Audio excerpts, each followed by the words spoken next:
Intersectionality is a word we hear often these days. Some may have heard it before, while it may be new for others.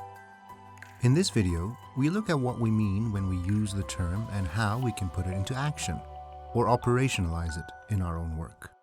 Intersectionality is made up of the following components: inter plus section. It is easy to deduce that the concept, like the word, means where sections meet and interconnect. Imagine city traffic. An intersection is where two streets meet and cross. You can see that the intersection is not one street or the other, but an entirely different and more dynamic space. The word intersectionality was coined in 1963 by a mathematician, but in its current use, and the one we have adopted, the term was popularized by American civil rights advocate Kimberlé Crenshaw. She defines it as the interconnections between various forms of discrimination. Let me give you an example. This is Muhammad. He is Muslim, gay, black, a blue-collar worker, an immigrant, and deaf. These are his characteristics, and he is sitting squarely in the middle. However, this is not intersectionality. Intersectionality is the interconnections between various forms of discrimination. Intersectionality helps us understand how Muhammad is discriminated against because of the systems of power that privilege certain characteristics over others.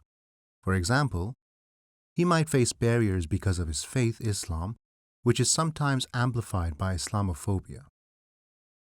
Muhammad may also experience racism, ableism, classism, and homophobia. When Muhammad experiences multiple forms of discrimination, they don't just add up, they multiply. This diagram shows the complex systems of discrimination that affect Muhammad. Here you can visualize and acknowledge how he can face various forms of discrimination aggravated by the fact that they overlap, thus compounding the potential disadvantages or barriers he experiences. Based on Kimberlé Crenshaw's definition, in the Sexual and Gender-Based Violence Policy, we define intersectionality as the acknowledgement that an individual can occupy multiple political and social locations, for example, along racial, gender, sexual, religious, ability, class, and other lines, and that overlapping social locations can create a complex system of discrimination where individuals face compounded disadvantages. Here's another way of thinking about intersectionality. Using an intersectional lens requires consideration of two major themes. One, the big picture, and two, the uniqueness of individual experience. First, intersectionality calls on us to move from a focus on an individual issue, such as race only, gender only, and so on, to the wider context in which an issue arose.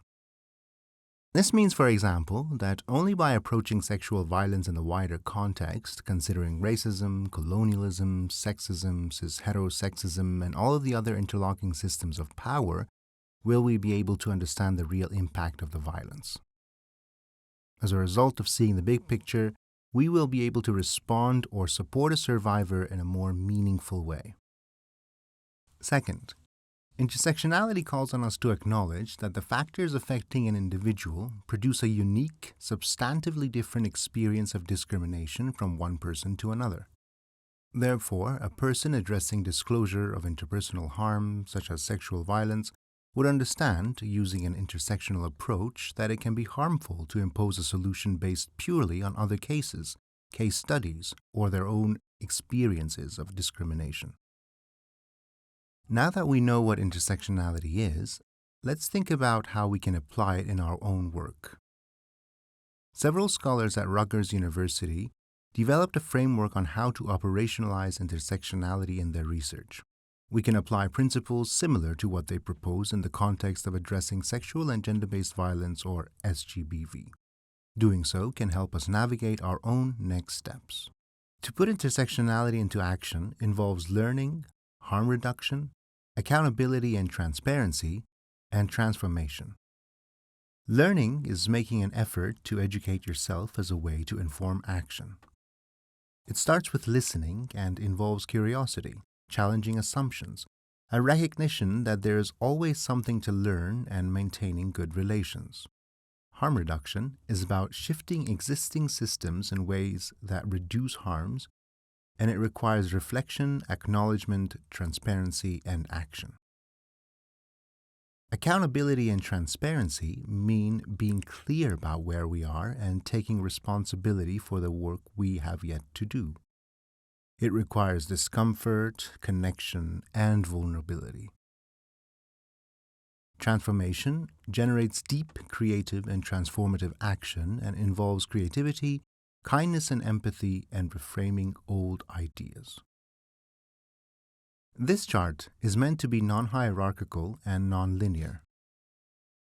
This means that some of the processes may happen simultaneously, or we may move back and forth between the stages as new insights and information come to light. Notice the middle of the circle. Who is centered?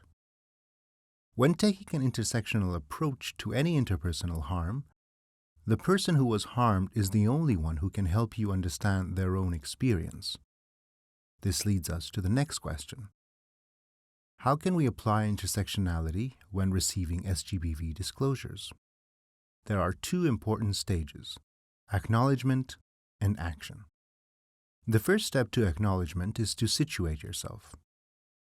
Understand your own positionality and where you sit on intersections of power as well as intersections of disadvantage or discrimination.